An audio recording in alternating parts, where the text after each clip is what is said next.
এইবারের ট্যুরের আমাদের লাস্ট ব্রেকফাস্ট দাবাকশিতে। তখন ঘড়িতে বাজে 8:10। ম্যাগি, ডিম সেদ্ধ, চা খেয়ে আমরা বেরিয়ে পড়লাম দার্জিলিংয়ের উদ্দেশ্যে। আমাদের ট্যুরটা প্ল্যান হয়েছিল 2 দিন দাবাকশি, 2 দিন দার্জিলিং, এইভাবে। দাবাকশি থেকে বেরিয়ে যাওয়ার দিন ওয়েদারটা সাংঘাতিক ছিল। যেহেতু গত রাতে প্রচুর বৃষ্টি হয়ে গেছে, কাজেই পরের দিন আকাশ ঝলমল করছে। আমরা ওই নীল আকাশে কে ভাসালে সাদা মেঘের ভেলা গাইতে গাইতে এগোতে লাগলাম। সেদিন ওয়েদারটা এতটাই ভালো ছিল যে জানলার বাইরে থেকে চোখ সরাতেই ইচ্ছে করছিল না। গোটা আকাশ জুড়ে সাদা সাদা মেঘ, অসম্ভব ভালো রোদ উঠেছে।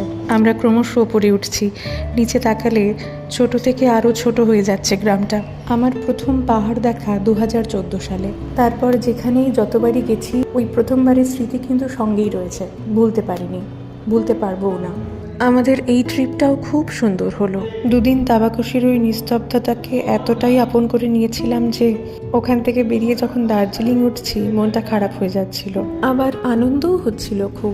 আসলে আমি ভিড়ভাট্টা খুব একটা পছন্দ করি না, সে কারণেই অমন নিরিবিলির মধ্যে দুদণ্ড কাটিয়ে আসাটা আমার কাছে পারফেক্ট রিল্যাক্সেশন ছিল। সে যাই হোক, দাবাকশি থেকে দার্জিলিং যাওয়ার পথে আমরা নেমেছিলাম লেপচা জগৎ পাইন ফরেস্টে। চারদিকে সারি সারি পাইনের গাছ, সূর্যের আলো নিচ অব্দি পৌঁছয় না বললেই চলে। উপর দিকে তাকালে খুব অল্প রোদ নেমে আসছে গাছের ফাঁক দিয়ে, আর একটু একটু আকাশ দেখা যাচ্ছে।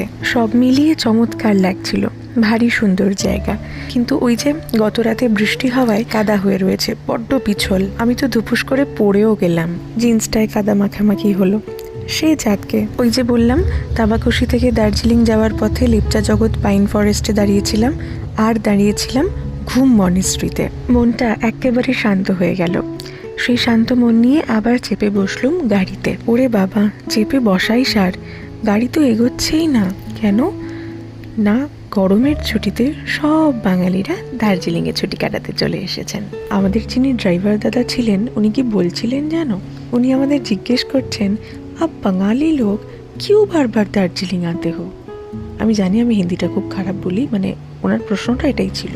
শুনে তো আমি আর অনেক হো হো করে হেসে উঠলাম। সত্যিই তো, কিসের টানে বারবার দার্জিলিং ছুটে যাই বলো তো আমরা?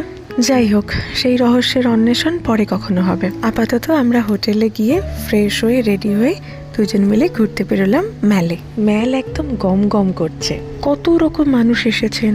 দুজনে চা খেতে খেতে সেই সবই দেখছিলাম। তারই মধ্যে দেখা হয়ে গেল পরিচিত বেশ কয়েকজনের সঙ্গে। দেন গিয়ে ঢুকলাম আমাদের ফেভারিট কিছু দোকানে।